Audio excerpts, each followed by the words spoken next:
Nothing bad pops up on my computer.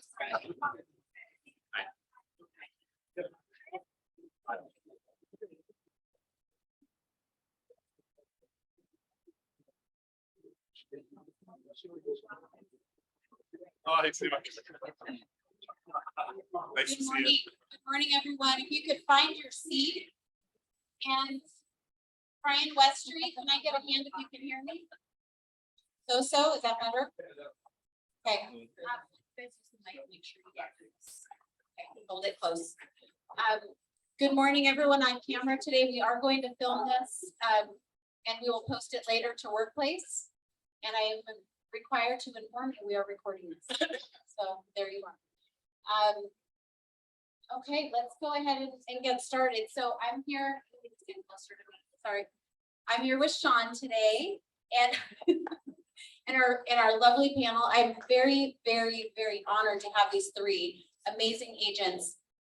What our goal was for today is to say, listen, we're all like out there fighting the hard fight every day. Some of us are doing it very successfully. Some of us are not sure and stepping out of it and just saying, I don't know what to do. Even people who have been in this business a long time are finding things that worked last year don't work this year. And some of our agents have never, ever been in a market that's transitioned to a harder place, or I don't know if there's no such thing as a good or a bad market to me. It's just different all the time. And these three have really found some success. So I'm hoping we can start with some questions. We'll go through some things we wanted to ask them, and then we'll open it to Q&A from anyone that's here. And I think we'll start though, if you don't mind, maybe here, introduce yourself.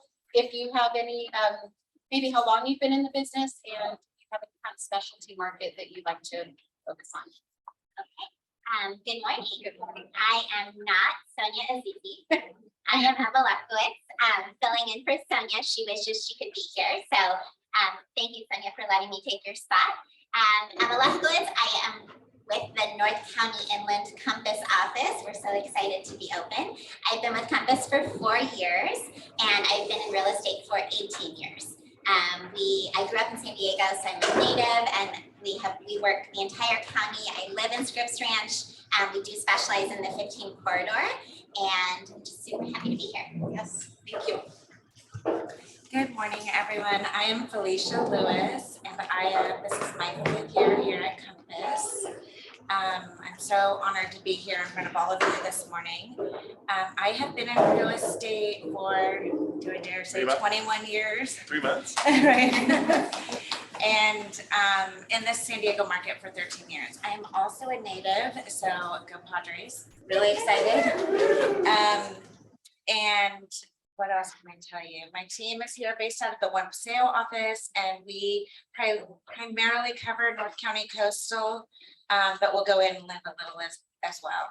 So thank you for having me today. Well, they're saying they still can't hear that well back there, so just use your voice. Can y'all hear? No. No? Yeah.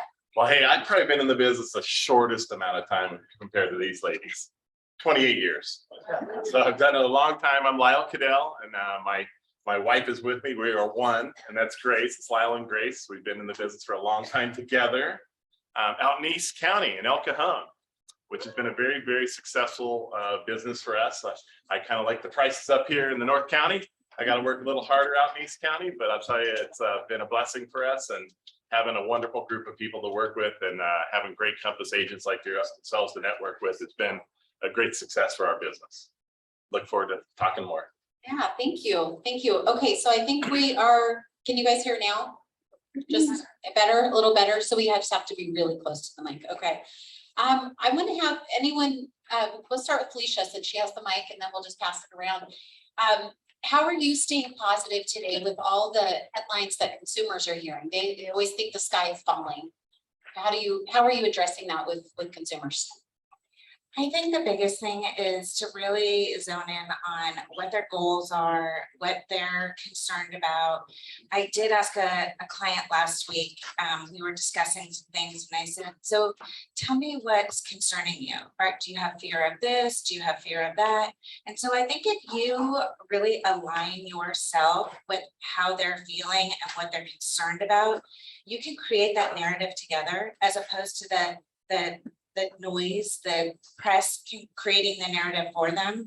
So I think if you just really get in front of them, really just ask them what their concerns are, ask them how they're feeling, ask them what's most important to them, let them feel heard and not let the press create the narrative for them, you'll get a really long way with your clients. They'll be super connected to you because they feel like you care.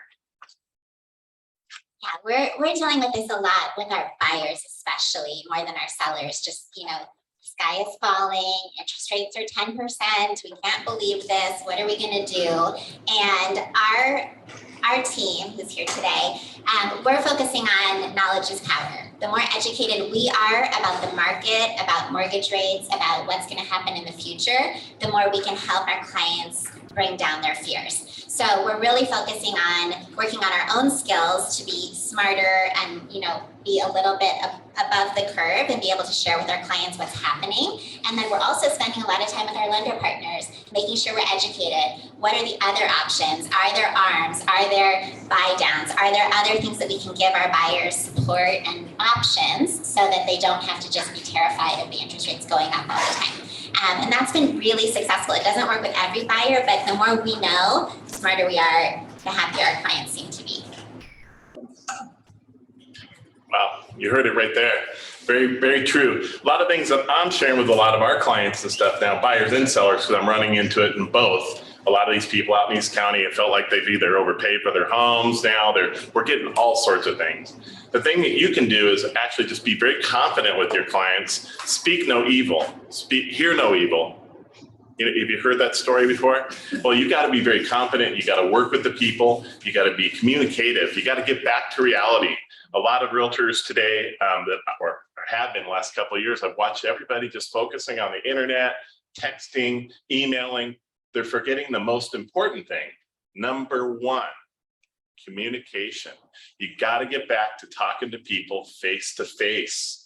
They're scared out there. And the way you're all great at what you do. The way you can get them to calm down is one, tell them to quit watching the darn news, because that's not always reality. Their reality may be totally different, and you're there to calm them. You're to be that counselor out there. And this is what we've done with our team. We're trying to counsel people instead of pushing them into doing something. You got to tell them the truth. And I found my success has continually happened over 28 years because I always talk to the people. I'm not a big text person. I'm not a big email person. That's garbage. It means good for some people, but just hearing from you sometimes is all they want to do. And that keeps people calm because we're all truly the professionals out here. And I believe your success in being communicative can help calm the nerves of these people through this market. I'm having great success with it. My business is still rolling really good through this market because of communicating. That's great, thank you. By the way, I love how you don't sugarcoat things. This does not work. So I wanted to go a little deeper on what you're talking about right now. They're seeing bad news, we know. You guys are staying positive. Are there specific objections that you're hearing now that we weren't hearing before? And how are you handling them? Okay, thank you. So I just thought of this while Lyle was talking about communication and how key that is. We have obviously never had in the last 3 years market time as long as we do. So with our sellers, what we're really focusing on is communication, updates, managing expectations, constantly staying in front of things so that our sellers feel loved, supported, guided, and they know what's going on in the market. So they're not surprised that their home didn't sell the first weekend like it would have in March. And that is huge. We had to figure that out the hard way. We found some, angry sellers who were like, this isn't working, pull my home off the market. It didn't sell in a week. So we're now getting in front of that. So weekly updates by email. We use the Compass Insights to give them, the stats on what their home is doing, performing online. Phone calls, and Brian is so good at this. He calls our sellers at least once a week and gives them an update, lets them know this is how many showings we've had. This is how things are going. Please don't stress. We've got you. We're here. This is what's happening in the market. You're not alone. And they feel so much better just knowing that they're hearing from us and everything's going to be okay. So that's huge. Everything she said there. This is what top producers do, you guys, every day. And you want to be one of those people that are communicating. Excuse me. But another thing that's really great right now is answering your darn phone. Realtors have lost it over the last 3 years. They do not answer their phones. They let it go to voicemail, or they depend on email. Now, email and text, it's all great, you guys. I love it. But it's, again, back to communication. Answer your phone out there and you will see people get relieved almost immediately. Example, I had a lady freaking out on me. I mean, it was pretty bad because her home, she's got to move into a senior home. She's got to go. And she wanted to communicate. I take every single call. People want to hear from the person that listed with them. They want to talk to you. So, very critical that you stay positive with them and bring them down, because they're having a panic attack on, losing $200,000, $300,000 in a home. I dropped her home down $250,000. We ended up dropping it. We have today, this morning, should have an accepted offer. So when you communicate with them, back to that, and you stay positive and you answer your phone when your clients call, you'll have a lot more success in this market, believe me. I also think that setting expectations from the very beginning, that comes back to educating your client, but setting those expectations from the very beginning about what the market looks like now, how long it takes to sell a home, that we're in a very different market. I'm finding even the buyers, when they put in an offer right away, are really frustrated that sometimes the sellers aren't ready to accept as quick as we did last year, where you would do open house over the weekend and then Monday you would have offers. And even the buyers are in this situation where they have so much anxiety over, just cut out. No, it's okay. Just keep. The buyers are having so much anxiety over, why didn't they accept my offer? Are they trying to push me against? Just set those expectations from the beginning with the buyers and the sellers. So we put it in the MLS now. This is when sellers would like to review offers. We get it out there, and I've been doing a lot of open houses, and I've noticed that the buyers are aware from their agents, even if their agent is not with them, they're aware, I know your seller is X, whether they need to purchase a home or there needs to be a contingency, or they're not going to be reviewing offers for a certain amount of time.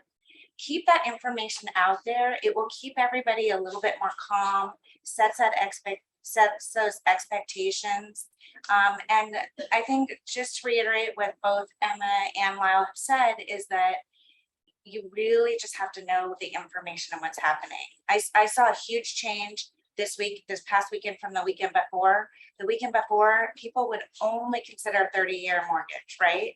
And guess what? This weekend, Sunday, all day long, I was talking about 7-1 ARMs, and people were so open to it. So stay on top of the information. Again, create that narrative and provide really good. Provide really good Information. But everybody's nervous. Set the expectations, create the narrative, and I think set the expectation on the buyer and the seller side. One thing I love that you've talked about with communicating is I think a lot of agents want to avoid the hard conversations. And so what I find is it gets harder the longer you push it off. So better to just take that call. It's going to be a hard call, but you guys are all really good at that. So I think that's great advice. Okay, yes. Should we wait? Yeah, if you don't mind, then we'll come back. Yeah. So going back to expectations, talk to me about how you're discussing pricing with sellers right now. Are you pricing lower to get ahead of it? Are you letting them price higher where they would love to be priced and then going back later and adjusting? I mean, what's the strategy with this? I'm gonna start with Lyle. Yeah. He has thoughts, I can tell. Every person you deal with is going to be different. but you're not going to be different. You're going to be the one that tells them what they need to hear. And one thing I've had great success with is just being very upfront and honest with people and telling them where the market really lies. You know, you have to tell them the truth. Sometimes I don't get it, and I'm okay with that, because there's some deals I don't want to get involved in. I don't want to take a listing in a market that's not, you know, seeing those 50 offers like we were, you know, if it's not going to work out for all parties, because you're only creating a negative right up front. So don't, you know, I don't go out there and promise the world. I tell people the reality. I don't price at what they want to price. You know why? I'm the professional, and you have to be confident when you're speaking to these people on your craft. And this is something I'm very good at. I tell them, hey, this is where the market is today. And if they want to price it way out of the roof, I'm not interested. I got several agents they can go to, because I can get 50 other people that want to work with me because of me telling them the truth. And you're going to see these people move on. It may not be the price that they want, but they're going to get where they got to go. So again, being upfront with the people, explaining to them the reality of where the market is today, and you be the one doing that, not your assistants, this and that. It's got to be you. You'll keep them calm, you'll keep the communication going, and you'll get the price, and you'll make the sale. That is what it takes in this market. Anyone else want to add? Or What was the question? how are you? Just say pricing that's right. strategy? Just say That's that's right. right. That's right. Whatever. Whatever Lyle said. What he said. One thing we want to add.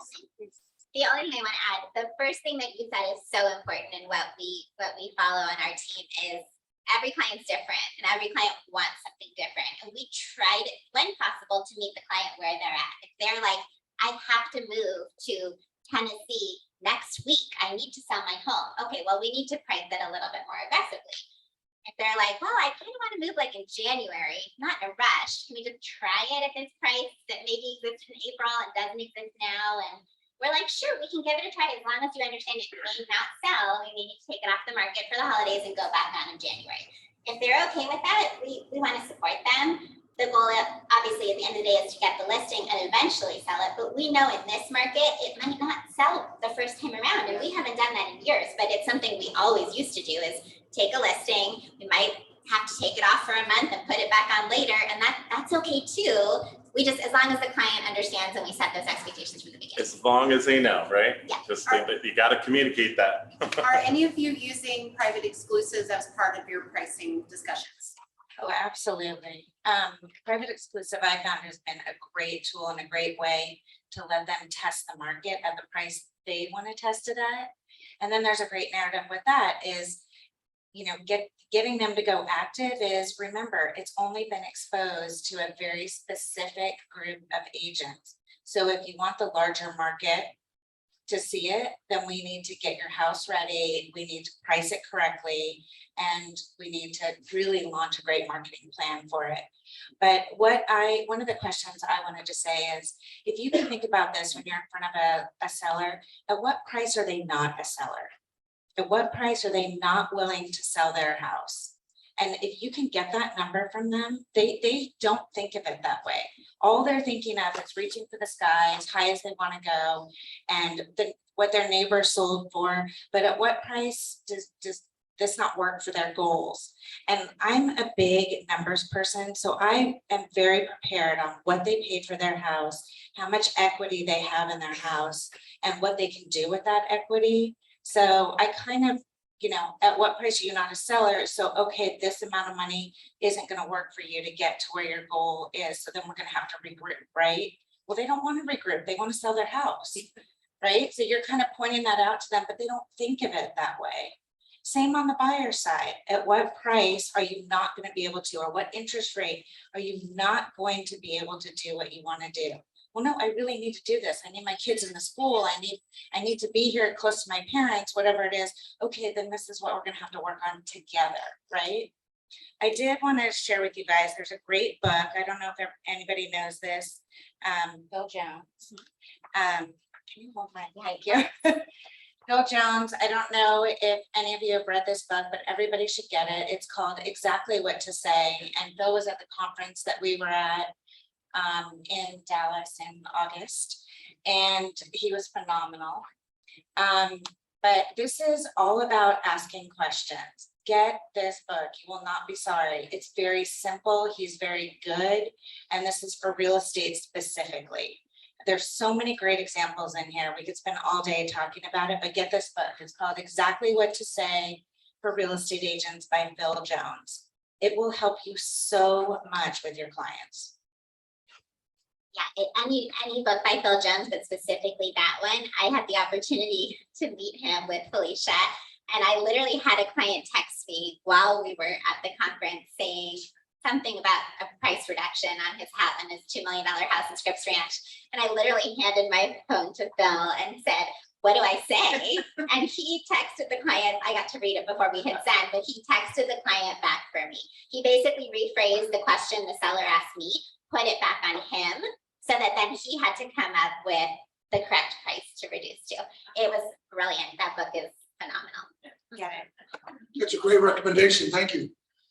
So you guys, right now, we've been talking about how you're dealing with the changes and expectations. Now let's talk about generating business. I'm curious what daily activity you're doing that's yielding the most return for you. And I think I know the answer to this, is it different from what you were doing previously? You want me to start? Oh, wait. Yes. So what are we doing differently? We're working harder than we did last year, but smarter. We're using our Compass CRM and looking at likely to sells, and we're calling them instead of just texting them or sending an email, because that clearly is not effective. We are door knocking, which we haven't done in a long time. Our team went out, I saw Petra somewhere. Our team went out yesterday and door knocked 40 homes. Nice. And we just gone into, we're in escrow on a home, we just got full CR. So we went door knocking and said, hey, do you know your neighbor? We're gonna close next week at this awesome price. Have you had any thoughts of selling? And open houses, we are steadfast. Every weekend, Saturday, Sunday, our team is at an open house. If not our listing, then another Compass agent's listing in the area they wanna be in.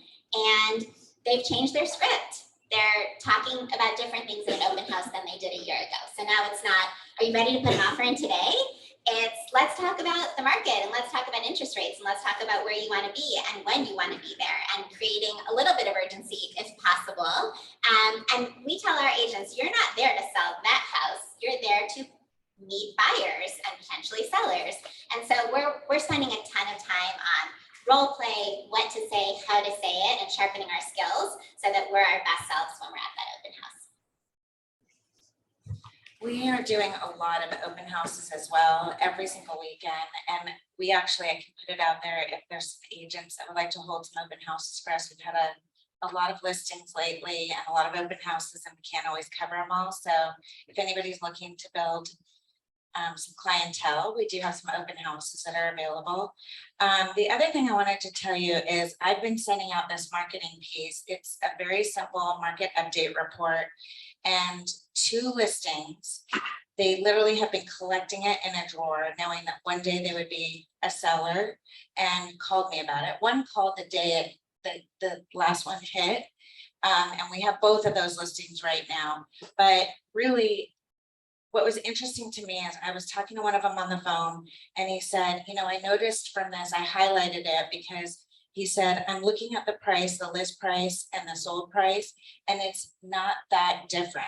And is that what we're hearing in the market? No. We're hearing that, oh my God, is my house going to sell so much less? But here's the information. And this is the information that they want to know and see in front of them. I can't tell you how many listing appointments I've been on where they've either had this in their tote bag in front of them, a drawer full of these.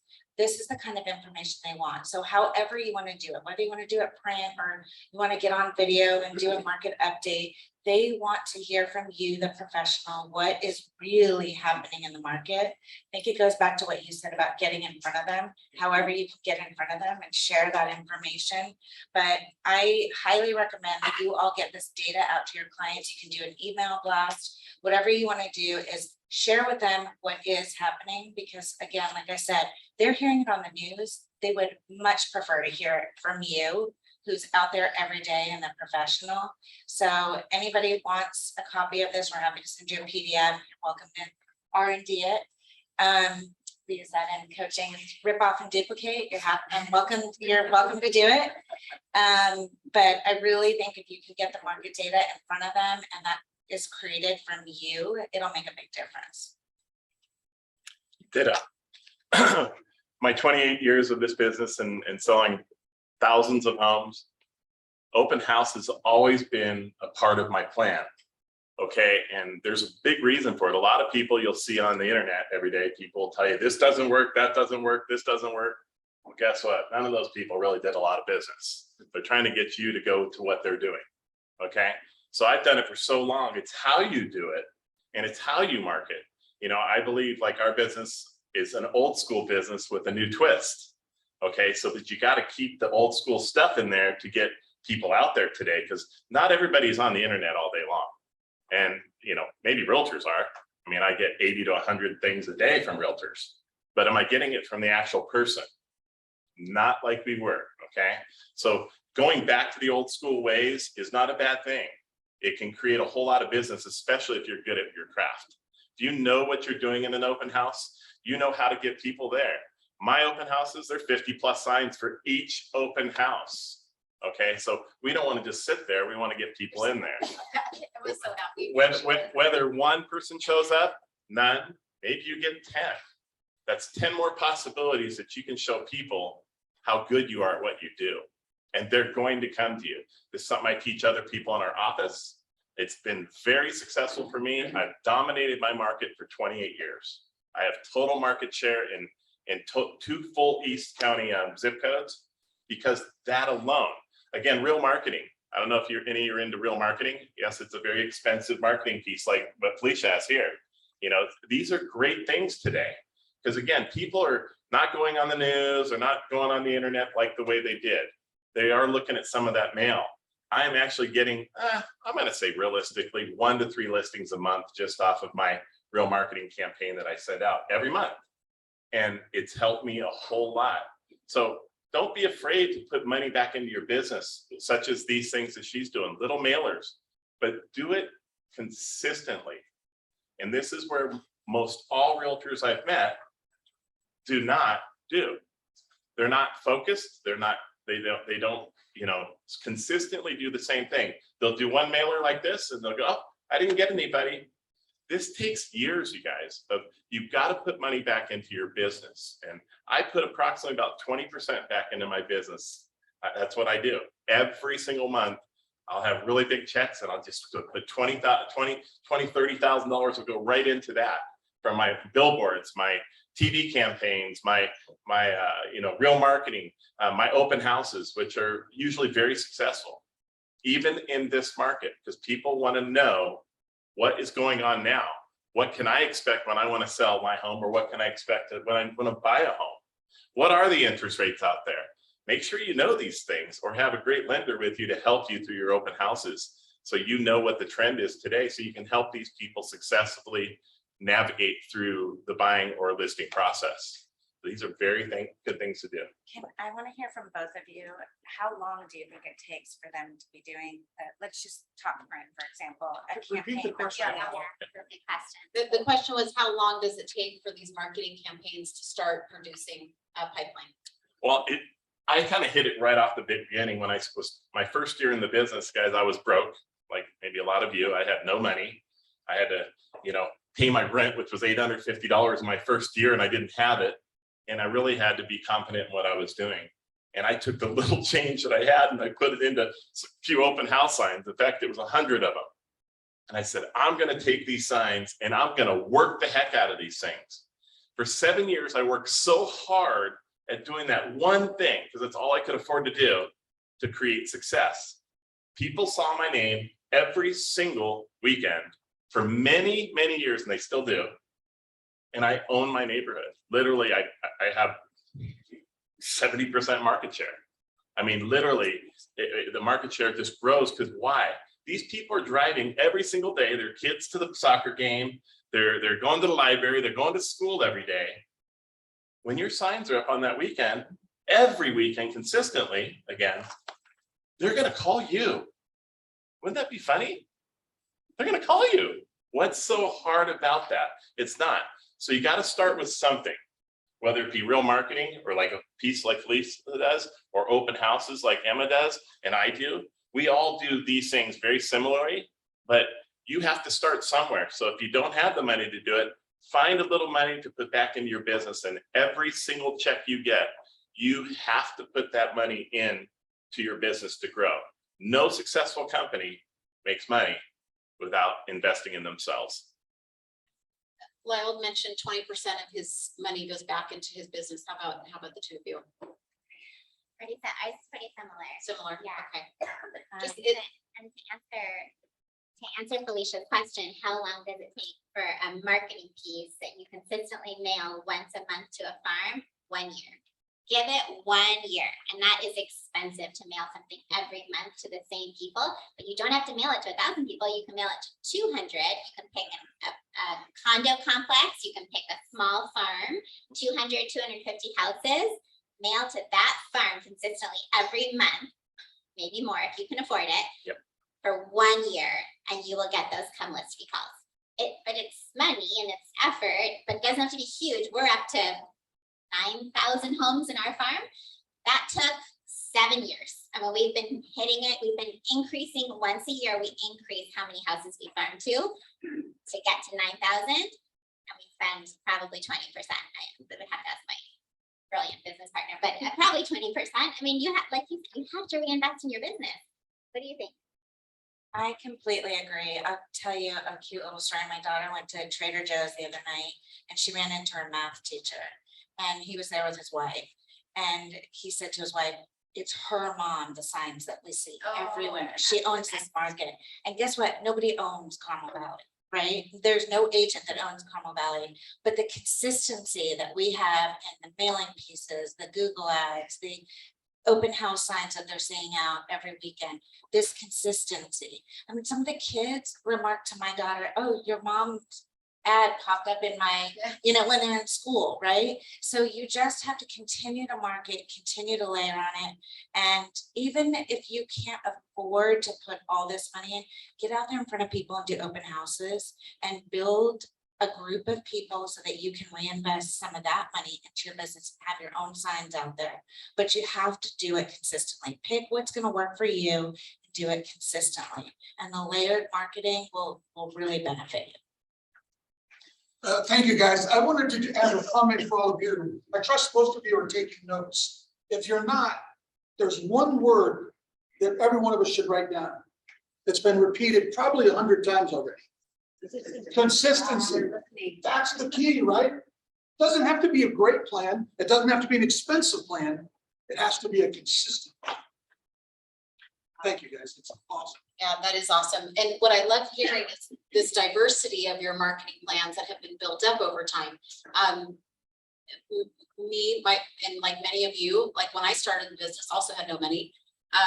And so it was like, well, I have a great piece, but I can't afford to mail it, so I'm going to walk it. And until I had so much business, I didn't have time to walk it as often. So then I started mailing. So I mean, there are ways to build this up. I think we have an all or nothing mentality sometimes that we don't need to go there. So if you were, this can apply to new agents, very experienced agents that have maybe need to adjust a little bit. What's the perfect day in your view? If you could have that perfect day that balances booking new business and building, booking new contracts and building new pipeline. What's the perfect day? Perfect day. So I love going on listing appointments. So as many as possible all day long. I do like to have a morning meeting with my team. We meet every morning at 9 a.m. and I love to be there in person as much as possible for that morning meeting to catch up and answer questions and go through our files and be available to the team. And then 9:30 to 10 is a good coffee break to catch up and chat and eat donuts, and then head out to listing appointments. That's the perfect day. But obviously starts at 5 a.m. in the morning when I wake up, then do the workout at 5:30 to 6:30, then get the kids breakfast and off to school, and then head to the office and then start the day. So there's a little routine that happens before that, but then listing appointments all day long is for sure the perfect day, and then dinner with the family and some networking afterward. That's it. Long day. Gosh, she speaks the way it is. So I don't get up at 5 in the morning to take care of those kids. Amazing lady right here. I think my day consists of just being doing the same thing, you guys, over and over and over. Again, we go back to consistency.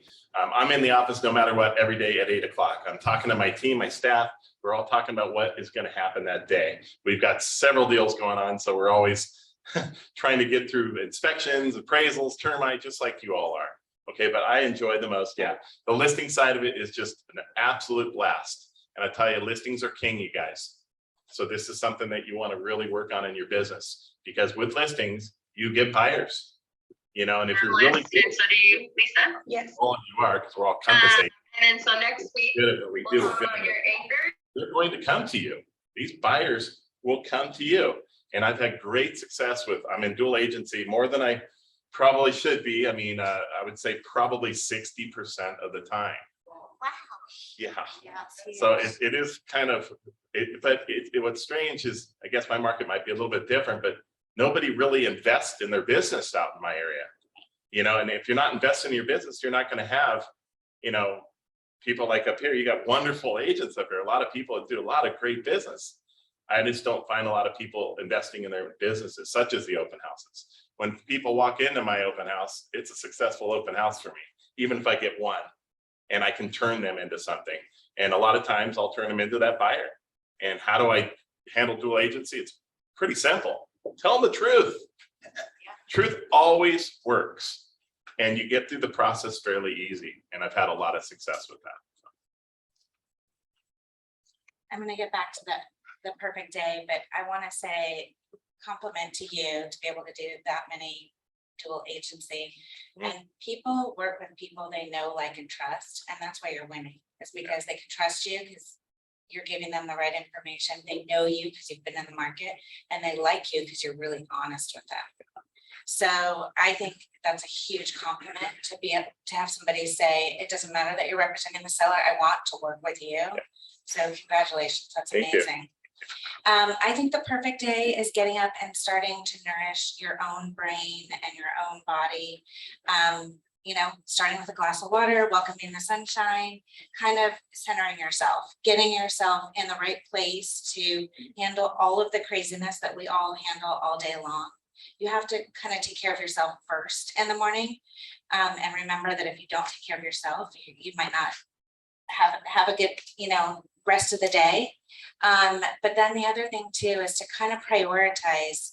Hopefully you're not writing your to-do list in the morning. You've done it the day before, but kind of to prioritize what are the most, not just to react to everything that's popping up on your phone, but to figure out who are the most important, what are the most important things I need to do first, not just as the texts come in or the emails come in, because really what you need to do is you need to have somebody else responding to the little fires that, you know, a box didn't get checked on a counter offer or something like that. You don't need to do that first thing in the morning. That doesn't get you prepared for being productive all day. What you need to do is think about, how am I going to be successful today, getting more business, serving my clients. You need to get yourself ready for that. Start your day off that way. This is a little embarrassing, but as I drive down my hill in the morning, I tell myself in the mirror in the car that I am a winner. I am gonna have a great day. I put it in my mind, you know, just so no matter what comes at me, I just drive down the hill and I just tell myself with a big smile that I am a winner and I'm gonna have a great day. And I just decide to. You just have to decide to be grateful and to know that your day can go the way you want it to go, regardless of what happens. Because we all have those days where a lot of, excuse my language, crap gets dumped on us, right? What? Yes. Really? Yeah. So, I mean, you just have to tell yourself who you are at the end of the day. That transaction's going to end. Whatever's causing you stress, you're going to move past it. But your business is going to be as big as you make it be, with your mindset and your thoughts about who you are and what you're representing. Can I jump in for a second?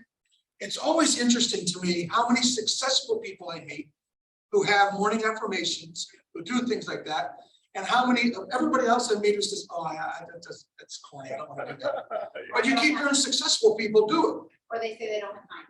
it. They don't have And time. like these guys aren't busy, right? Yeah. What does that really mean? It's not important to me. It's not important. Right. I don't have time means it's not important to me. So I don't know the exact quote, you guys can correct me, but I think it's Mark Twain and he said like, eat the frog first thing in the morning. And so the concept is do the hard work in the morning, do the hardest thing you have to do all day in the morning, get it done. That way you can move forward throughout the rest of your day with ease. And I love that because you have the most energy and the strongest ability to do the hard work first thing in the morning. And then the rest of the day should flow. Doesn't always happen, but And nothing else is interfered yet. You Right. have a chance to get. right, no distractions, Yeah. like Felicia said. A quick follow-up, a very specific follow-up. The ideal day, you're advising someone who's been in the office and in the business 3 years, less than 5 years.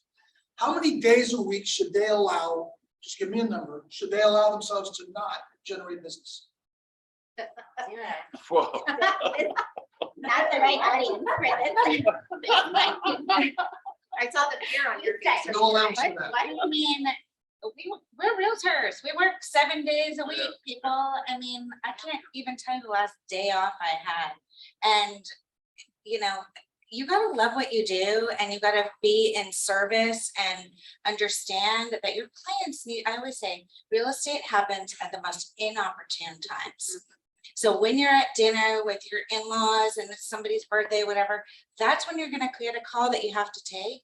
There are 0 days, 365 days a year, there are 0 days that you're not gonna have a client that needs you, but it's a matter of how you communicate, how you set the expectation with them. So oftentimes I answer a call and I say, I did just on the way here. Another agent called me and I said, hi, Adam, you know, I wanted to grab your call, but I'm just about to go into a meeting. Thanks for your call. Is there a quick one? So he told me what he wanted and I said, great, here's the expectation. Okay, I'm gonna be in a meeting from, let me call my client and I'll call you back at X time. Is that gonna be okay, right? And just make it that clear. Just your clients are gonna call. I had a client who was 2:57 in the morning in New York last night over a counter offer.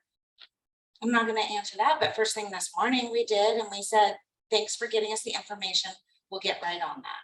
So I think But it's. I love that you answered that call on the way here, addressed it, so no one's blowing up your phone with text messages, Right. right? And then you've set that expectation. I'll get back to you at this time. Well, it also goes to what Lyle said about answering your phone. Yeah. Just answer the phone. Tell them that you're not totally available. I had another agent yesterday said, I'm actually on the phone with the bank. Can I call you right back? You know, Yeah. but you just let them know that they're important. They understand. So I'm a workaholic, and I think most of us are. So 7 days a week, but not all of the day, all 7 days. So I make sure to take off part of a day on the weekend to be with my 3 children and my husband, and part of a day during the week to take care of personal things, you know, hair, nails, clothes, those are all important things too. And we want to look good and show up, you know, looking great for our clients. So personal time, super important. What do we call it? Self-care, self-care. Very important. I love that. I love that term. It's new. I like it. Those are super important. We talk with our team about though you have to do those things, and your children and your family are your most important clients. You have to serve them first, and you have to make sure they're taken care of, because otherwise you can't do your job well if they're not taken care of. Did I miss a call from the school nurse yesterday because I was having lunch with a client? Yes, I did. Thank goodness my husband answered the call. But you know, this is our job. This is our life. It's crazy, but we love it, so it doesn't feel like work. And so I don't mind working 7 days a week because I love my job and I love working and serving clients.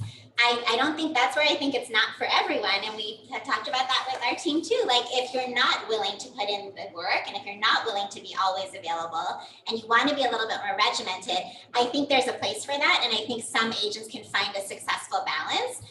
But I think for the majority of the top producers, you're going to find we work pretty much all the time, unfortunately. I was talking to Seth O'Byrne. I don't think Seth's here. I was talking to Seth. I was talking to Seth last night, and we were talking about how humble you have to be, and that there's no room for, I'm too important to, or I'm too busy to. You're serving your business and your clients, and you're building all the time. And Seth, I think we can all admit, has been very successful. And he and I were talking last night about how important it is to stay humble and realize that, we have not gotten to where we are because we're too busy to help someone, or we're in the middle of roller skate, whatever it is that we cannot answer our phone.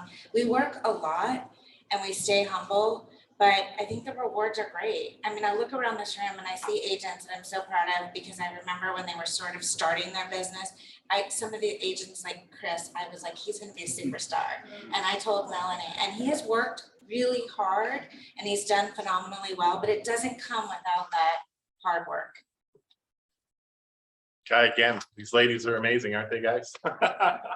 I'll tell you, I feel the same way. I mean, just again, it all goes back to being consistent in what we do and what you want to put into your own business. What we choose to do is we really love what we do.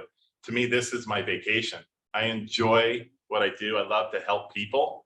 My kids are all older now and thankfully in the business with me. So it even makes my life a little bit easier because I get to see my kids and my wife.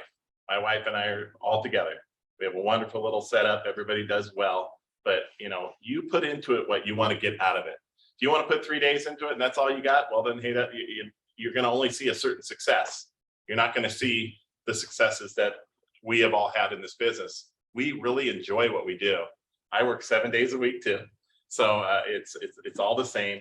We enjoy it. I love communicating with people. I love to put deals together. I like to make people's dreams happen, you know, but more importantly, you just got to communicate with these people and also our fellow agents out there.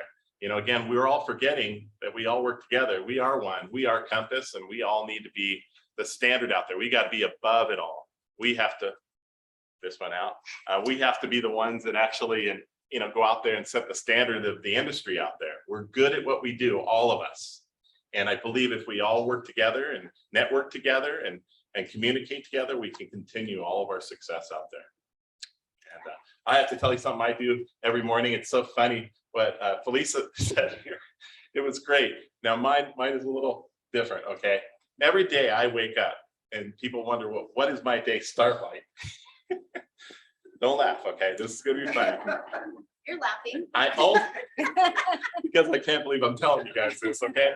But I'm gonna do it. Yes, I do my own, my daughter, my wife, my team, we talk about this. Every day I wake up and I look at myself, I'm naked in that shower, you know, I get in the shower and I'm looking at myself in the mirror. And I say, I'm a stud. I'm a stud. Not because I'm any better than anybody. This is only between me and me. And Almighty above, he knows what I'm doing. But I look in the mirror every day and I say, I'm a stud. So don't be afraid to do that, because you may be a stud, you may be a studette, you may be, you know, this or that lion. Because at the end of the day, you're the only one that's going to make you successful. And you have to believe in yourself. You got to smile. You got to be upbeat. You got to be that, as my daughter says, Nicole over here, you got to be that cheerleader for people out there, because they are looking to you for help to buy their American dream, whether it's buying or selling.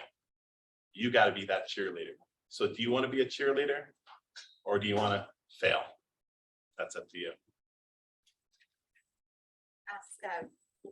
One last question on the routines before we go to questions from the group here.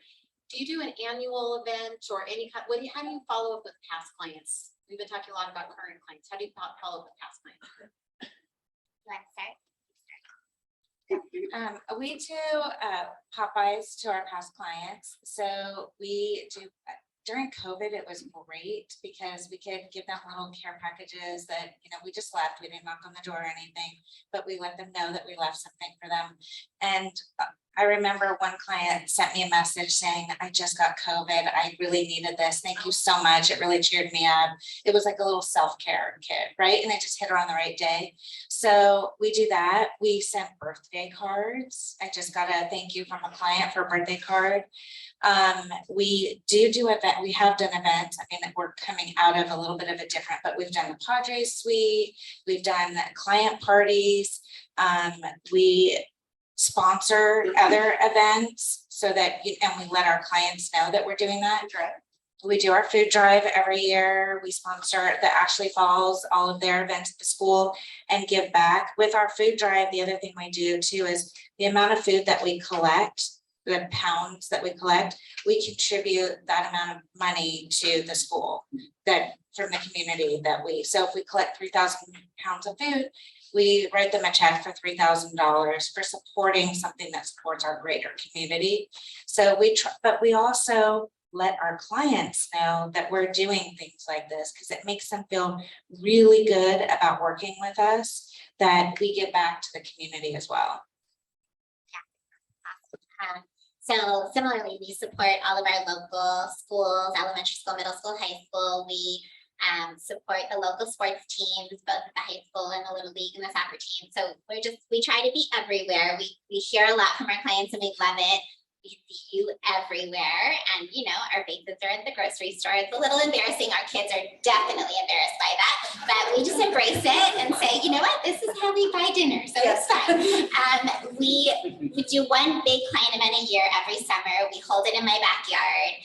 We usually have around 100 clients there. We try to focus on the clients who bought or sold in that year, and then we invite our A-list top referring clients. So anyone who's given us a couple of referrals, any partners we work with, whether it's attorneys or, you know, estate planners, whoever we give business back and forth with, they are always invited. And we throw a big party in the backyard. We have live music. We have a pesto taco guy. We do all the things. We have gifts for all the clients on their way out. And so all year long, we plan this and we talk about it with our clients at closing, like, oh, we're so excited to invite you in July to the big party in Emma's backyard. And so now clients come to us and they're like, are you guys gonna have the party this year? Because we really want to come to the party. We're like, yes, of course. You know, it is for people who bought or sold in this year or gave us a referral. And they're like, oh, no worries, we're gonna get you a referral. So the party has now become a referral source, which is awesome. So we did take off 2 years during COVID, but we had it this last summer and it was a super big success. Wow, amazing again, huh? You know, some of the things that we do little raffles, you know, we'll do like a $500 thing to Home Depot for people. We send an email and get them to respond back to us. One thing I really like to do, and that's coming up again, is we do apple pies to our clients, big ones. We go to Costco and you guys, they're like $7.99 for a pie. And I mean, how cheap that is when you think about all the clients that we have, and we make sure every one of them get it, because we have some people that can't even come into the office, you know, we have seniors and mobile homes, we have everything. So we go out and we physically go and meet them. Or if they want to come into the office to pick up their pie, they do every single year. And I can't even tell you, I don't know if you saw my van out here, my Compass van, it's full of pies every single year. Easter time, prior to COVID, we used to have big Easter events in the park, and we haven't done it since then because it just kind of got a little funny here since, you know, the COVID, and I'd love to get back to doing that, but we'd have at least 500 to 700 people at these events. We'd put all the eggs out there. We'd have a lot of little things that the agents in the office would put out there to just meet people. And, you know, these are ways that you get your community to come in and work with you. So it's been very successful for us too. Same things as these ladies. This is what we do. One last question, then we're going to go to the audience. What is your philosophy? How do you relate to other agents?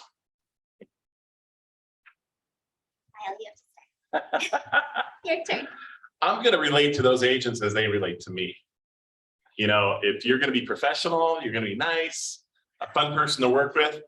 Remember, in this market, whether you're the people sitting up here or other people out in the audience here, if you're not nice to the agents that are out there that you're dealing with, they're going to remember that when offers come in, okay? And that's just the reality of everything.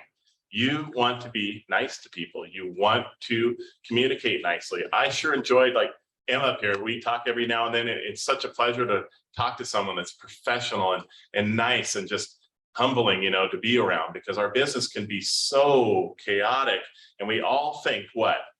That person screwed me. That person, you know, took my business. I don't know about you guys, but I got a lot of haters out there. I mean, people look at me and go, oh my God, this guy, he's horrible. He's bad. That's not really a fair judgment of me, because I try to be as honest and ethical with all people. I just work, you know, and I would hope that other people out there can see that in what I do, and vice versa. I would love to see realtors communicate a little bit better and quit thinking we're your competition. We're not. You'll never be my competition, none of you. I'm my own competition. And that's the way you need to be in the business. Compete with yourself. Don't worry about somebody that's doing 100 deals a year. Worry about what you're putting in your pocketbook. Worry about the things that you can do to better yourself in this business. And you'll have great success. But network together a little bit better communication within the realtors, and start working together instead of against each other would be what I would recommend. I would like to say I agree with you 100%. You have haters too? I do not have haters. Well, maybe I do and I don't know about it. That's good. So I would agree with Lyle. I make a very big effort. I think Melanie would agree. I make a very big effort to make sure that there is not one negative thing any agent can ever say about me. I just got hired on a listing because I made a video that said, remember, whatever is going on, the transaction will end, but your reputation goes on forever. And the client literally told me that's the reason that I got the call, and I competed against 4 other people for the listing. So remember to smile, stand up, smile. It doesn't matter how awful they're being, doesn't matter how many lies they told you, how, wrong everything is that they're doing. It doesn't matter. Just get through the transaction with dignity and grace, because you don't ever want them to have something negative to say about you. And I can tell you, in this market that we're in now and what we're going to be facing, you need those other agents to want to work with you. I'm in the middle of having another agent ask their client, after we've already gone to contract and agreed on a price, ask their client to come another $50,000 down. But do you think that agent would be willing to do it if they didn't think I was somebody important to work with and that they didn't have a good experience with me? So always, I look at the other agents, just they're every bit as valuable as a client. You need to work together. It doesn't matter if you're competing with them, what they've said about you, who cares? Just think about your business and how you can grow about your business, and that will go away, but just get to the finish line. Worry about your clients, our buyers and sellers. Right. That's the important thing is the clients at the end of the day, as long as the clients are happy. And we joke a lot with our clients, like, don't worry, that agent's not going to live here with you. You don't have to have that, because our clients get hung up when the agents aren't nice or kind in a transaction. They get a notice to perform and they're all upset at the agent. It's like, don't worry, they're not going to live in the house with you. At the end of the day, you're going to have a beautiful home and that agent will not be there with you, I promise. So we unfortunately have a few haters in our market, and we try to take it as flattery, right? Like, people hate us because we're successful, and we just have to just keep telling ourselves that. It's really hard, and I especially struggle with it because I want everyone to like me, and it's really hard, but it's reality, and it's because we're successful. And many times had to call Melanie crying and tell her, this happened, and she's like, Emma, it's okay. It's just because you're successful. Don't take it personally. And so we try to keep that mantra, but working with other realtors and having great relationships and then networking and being part of Compass is huge. And honestly, for the last 4 years has doubled our success because we take it very seriously. Showing up, being present for other agents, going to events with other agents, going to their brokers' caravans, being part of the community. It makes such a difference when you write that offer and they see the Barron team on the other side. We know we have a much more successful chance of having our offer accepted because they know that we're going to be stand-up agents and we're going to be professional and we're going to do the right thing. So that's huge. And I know it seems like not a good use of your time to be in front of agents versus being in front of clients, but put aside a time every week, whether it's an hour or even a half an hour, to have coffee, network, meet other realtors in your market so that when you write that offer, you can know that they're going to be super excited to see your name on the other side of the transaction. It's changing, right? And also come into your offices. I cannot tell you how much networking I do in the office. Valerie, can't stand it because even if I just say I'm going to the ladies' room, it might be an hour before I come back because I'm talking to the other agents. But the reality is I'm finding what they have coming on, what they're working on. And this is great information for my clients. So if I wasn't in the office every day, not that you have to come in every day, but come into your office because there's a lot of business that can happen in your office and networking with other agents. I heard Patty on the phone the other day and I thought, I need to go up to her and ask her how she would handle this situation or what does she think of this? It's tremendous resource. The agent community that you have, access to here. I mean, I would call either one of you, any one of you and say, hey, have you been in this situation before? Can you help me through this? Sometimes it just gives you some clarity, but also there's a lot of deals that get put together just because you know of things that are coming on. And I always tell the other agents, hey, I have this coming on if you have a buyer, I have this coming on if you have it.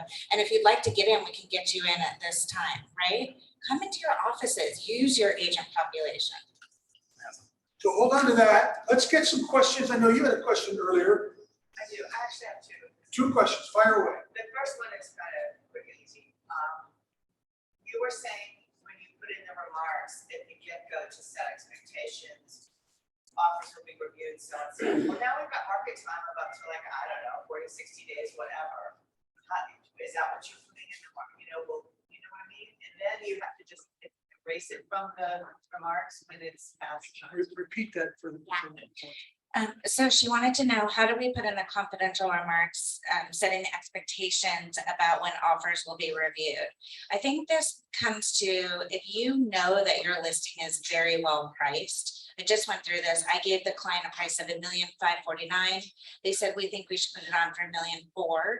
And we settled at $1,450,000. So I knew that they had a really good price, and the location and the condition of the property, I knew they would likely get offers. So we put it in the confidential remarks so that nobody would get upset that the seller, this is communication with your seller, the seller wanted the property to be on the market at least for 10 days. So we put it in the confidential remarks, offers will be reviewed on. That way, anybody who's submitting an offer isn't going to get upset, and the other agents aren't having to scurry on a Sunday night at 8 o'clock to make sure that they get their clients to sign something, because it gives the agents good information to work with their clients. It's not going to be every listing, but if you know that you have one that's going to be, for whatever reason, especially desirable, set those expectations right in the MLS up front. And my part two of this question, and I'm just gonna be honest about this, okay? I'm probably one of the few people that just says this in the deal. I've been working really hard. Open houses every weekend, sometimes twice a weekend. And I'm seeing the traffic go from this to this to this, and last weekend it was one. And it's getting on 4 on that day, and I start feeling sick in my stomach because. Yeah. And, I know it's mindset and everything, but this is real, and it's very hard to do this right now. First of all, I want to say congratulations. She asked. I don't think. Thank you for sharing that and being honest. She was saying that the market is really changing, and it's so dramatically changing, and it's scary to a lot of agents. And I would agree with you, because our expenses and our reality does not go away even when the market drops. And she has been putting in the time and doing the open houses, and she's seeing the traffic drop week after week after week, and it's getting much scarier as it's not turning around. So the first thing I want to say to you is congratulations for putting yourself out there when it's really hard, and for keeping your mindset good. It is really tough.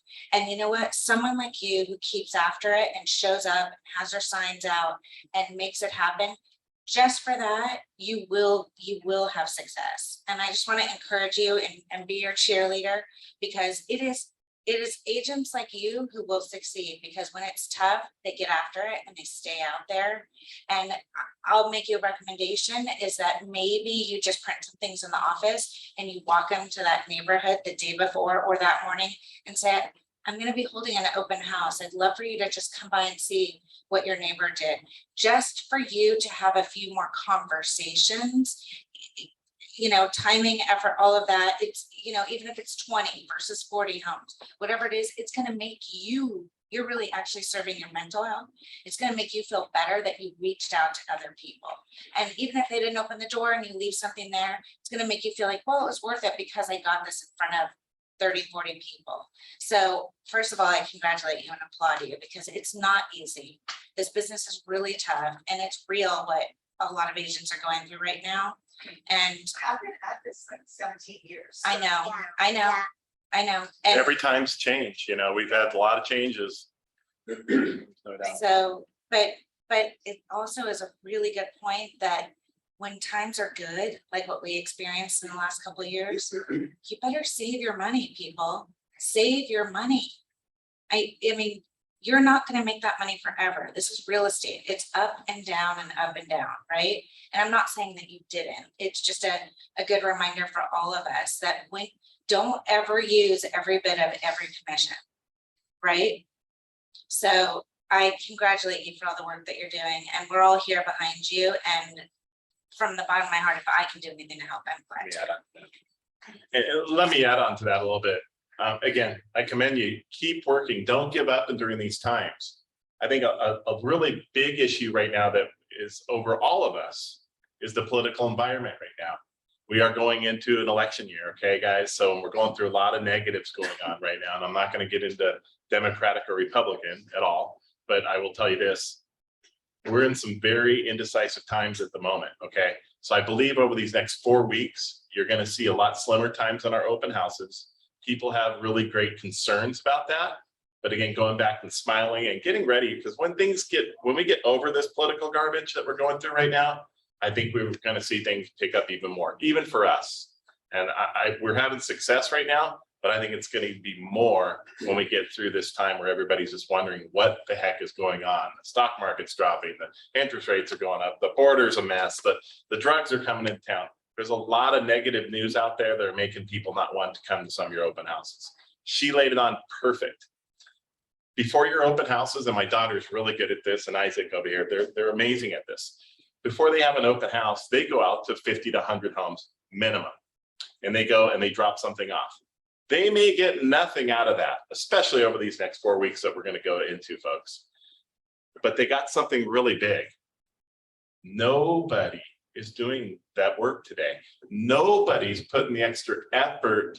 The old school things still work, you guys. Going door to door. You heard us three right here. We're still doing that. We're not focused just on the internet and what lead generation system we're going to get and this and that.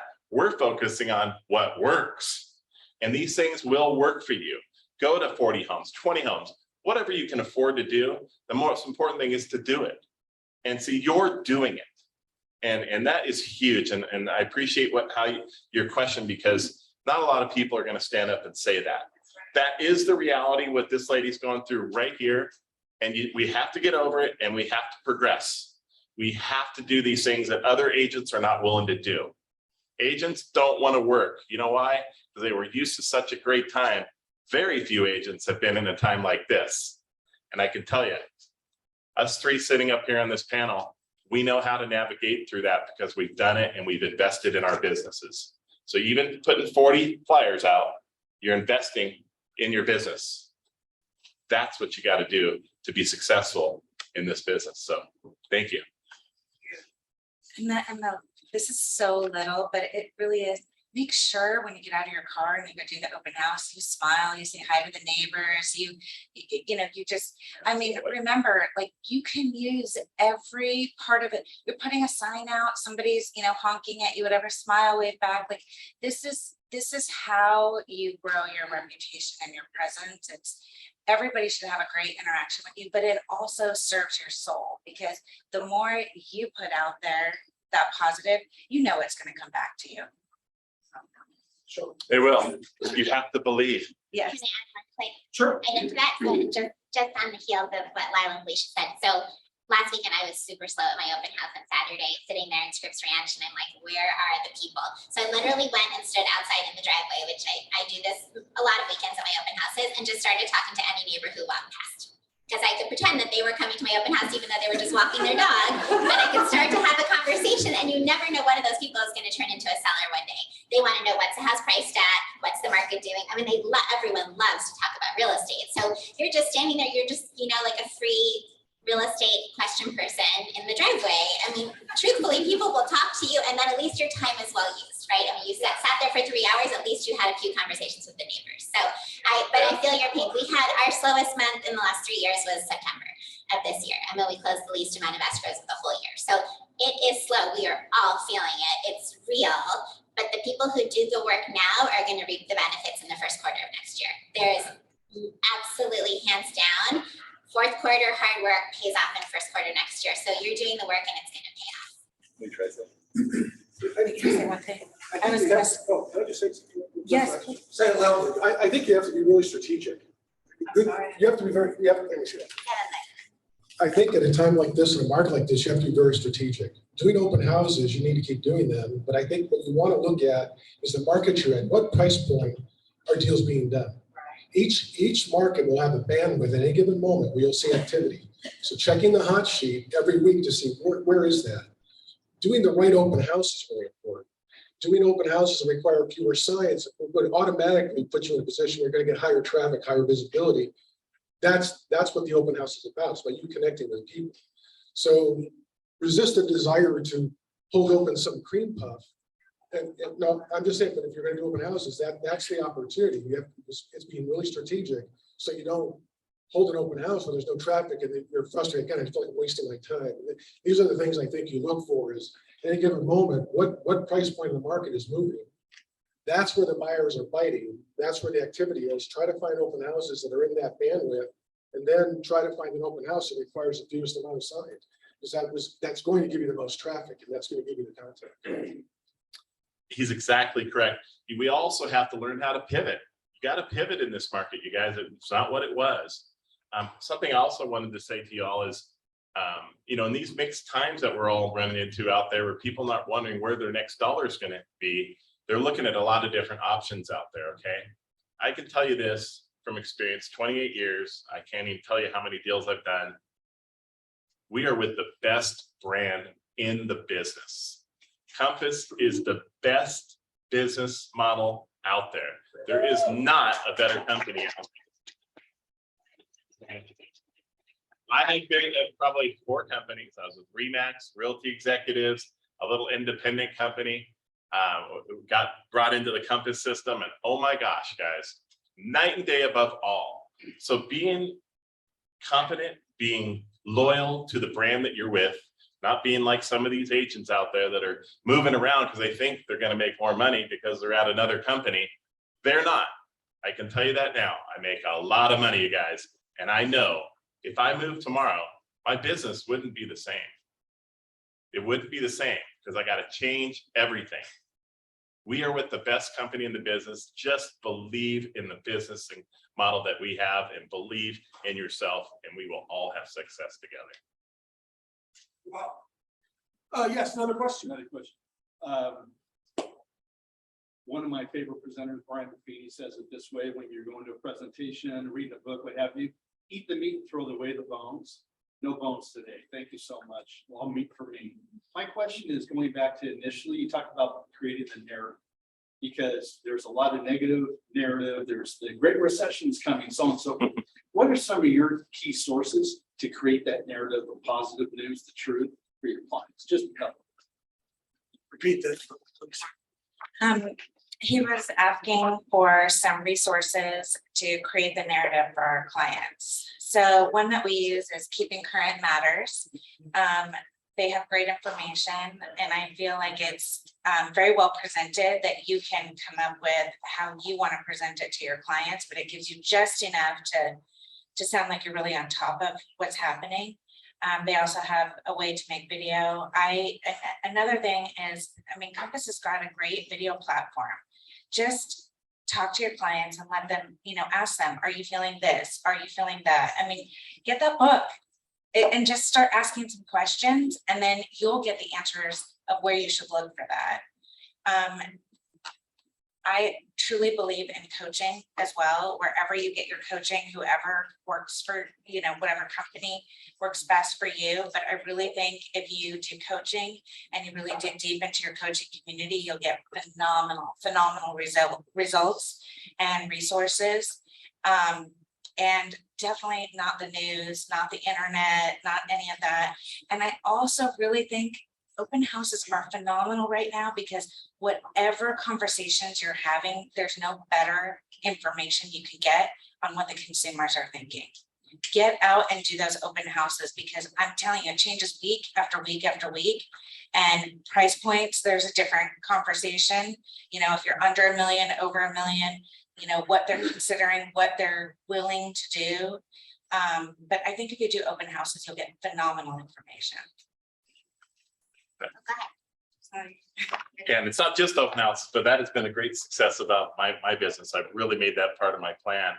But you know, again, going back to, you have to be real with the people.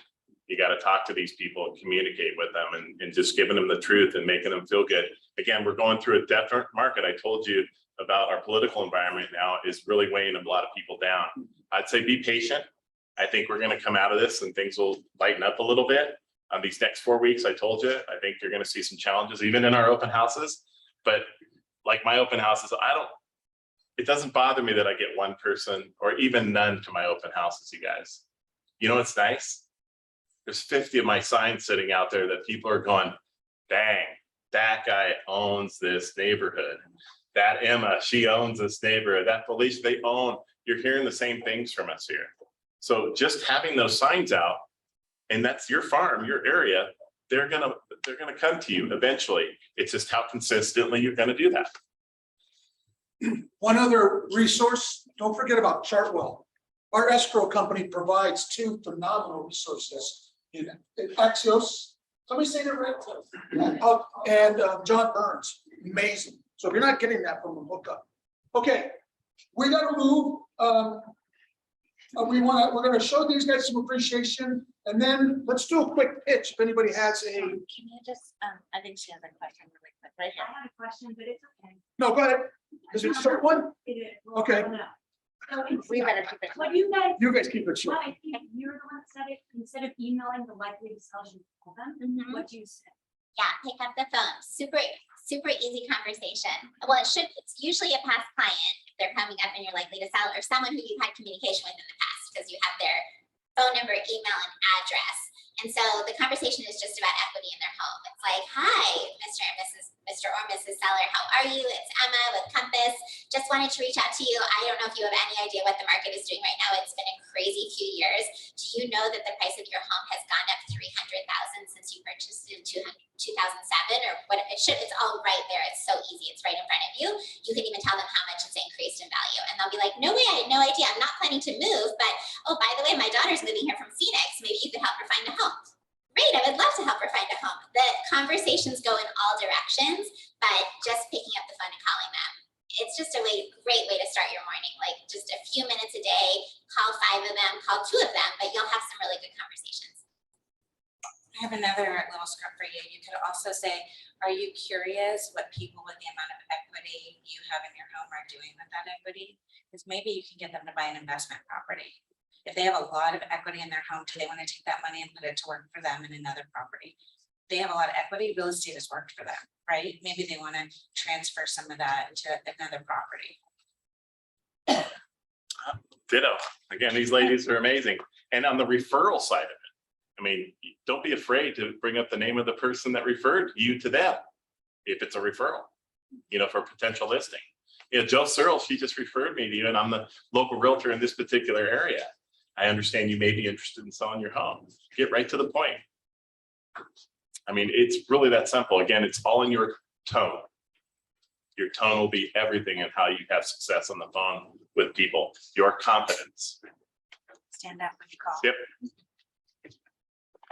Okay, I think we'd like to do a quick pitch for private exclusives, but before that, how about we show a little appreciation?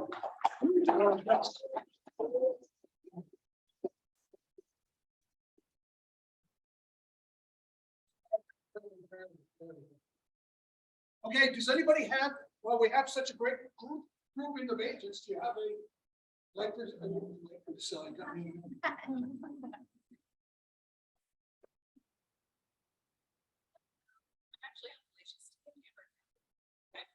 It's being alive next week. It's actually in Alpine, so up in hills. Single family home with a detached ADU on a half-acre flat. So we're gonna be under 8,000, but it's been redone. It's really beautiful.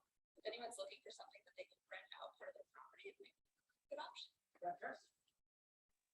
Anybody else have a private exclusive they want to pitch? We do it down here.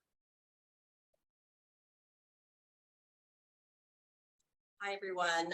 Julie Kahn here at One Paseo, and I have a private exclusive in Carlsbad. It's a 3-bedroom plus office at 3325 Lincoln Street. It's a 3-level, multi-level townhome, and it's 1 block from the sand, listed at $2,450,000. I'm having a exclusive broker preview today, only for Compass agents. And it's from 4 to 6 p.m. So I'd love to see you. I'm giving away 2 Nordstrom's gift cards. And also what's great about this property, it has the largest footprint in the complex. It's got a wraparound patio, balcony, and great ocean views. And there's also 4 parking spaces, which is really hard to find. There's a 2-car attached garage and two parking spaces in the private driveway.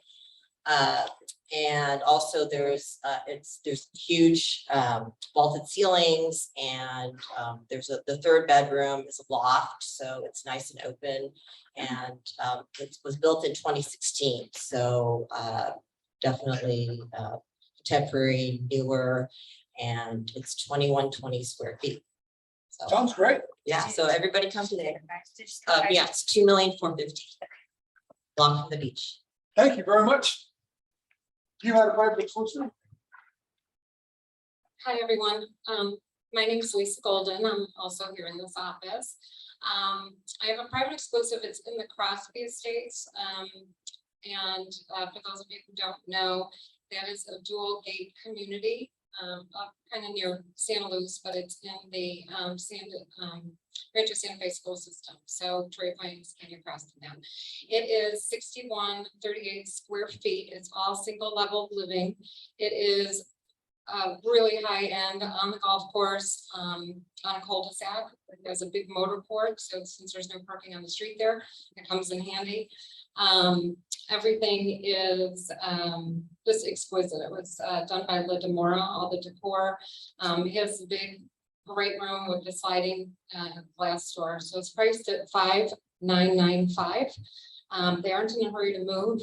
They're going to keep this private exclusive for as long as they can because they're building another home. So if you haven't been out to the Crosby, it's amazing. If you have anybody who would like to see this, there aren't a lot of single stories. Priced under $1,000 a square foot, which is great for this type of custom home. Can I mention another listing that I just? There's a private exclusive? No, just private exclusive. Otherwise, there's so many agents here. Anybody else have a private exclusive to pitch? We'll go over here and then come to you.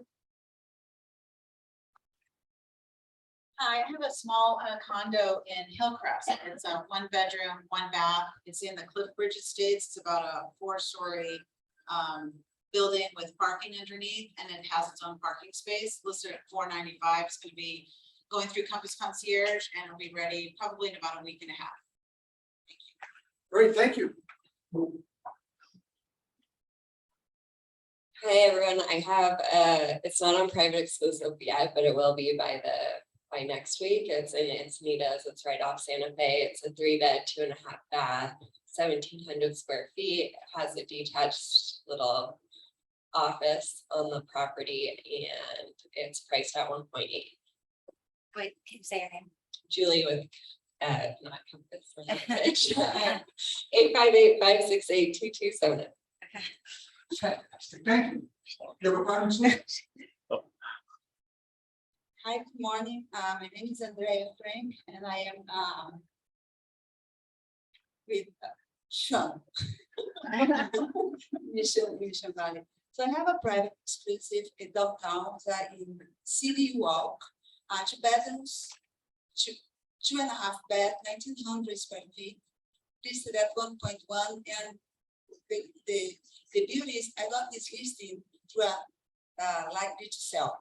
And I just met this lady maybe 5 months ago. And I put her on the CRM, and the CRM started telling me that. I said, oh my God, I just met her. I'm gonna.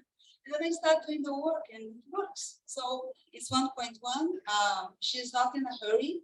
Actually, she needs to declare the house, and she's also buying something else. So if you have anybody, please call me 619-228-1687, and HOA is 647. Thank you. Great job. Any other private exclusives? Okay, remember, you have one? Yeah, I have I was already on this side. Come on. Need the exercise. I know, I do. Hello, my name is Isaac Askandar. I'm with Lyle and Grace Caddell over in East County. I have a listing over in Forte Estates, 4-bedroom, 4-bath, 3,630 square feet. And it's on 0.59 acres. The house needs a little love. We're going to be hitting private exclusive in the next few days. We're doing some work on the inside and outside of the property, doing landscaping in the interior of the property. We're getting it ready, dialed in. It's going to be listed for $1,495,000.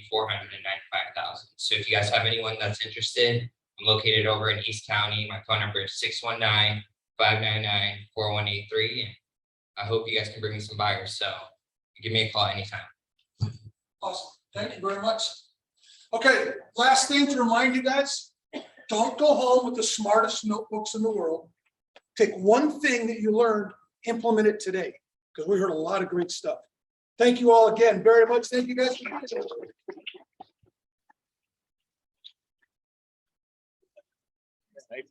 too. Thank you. No,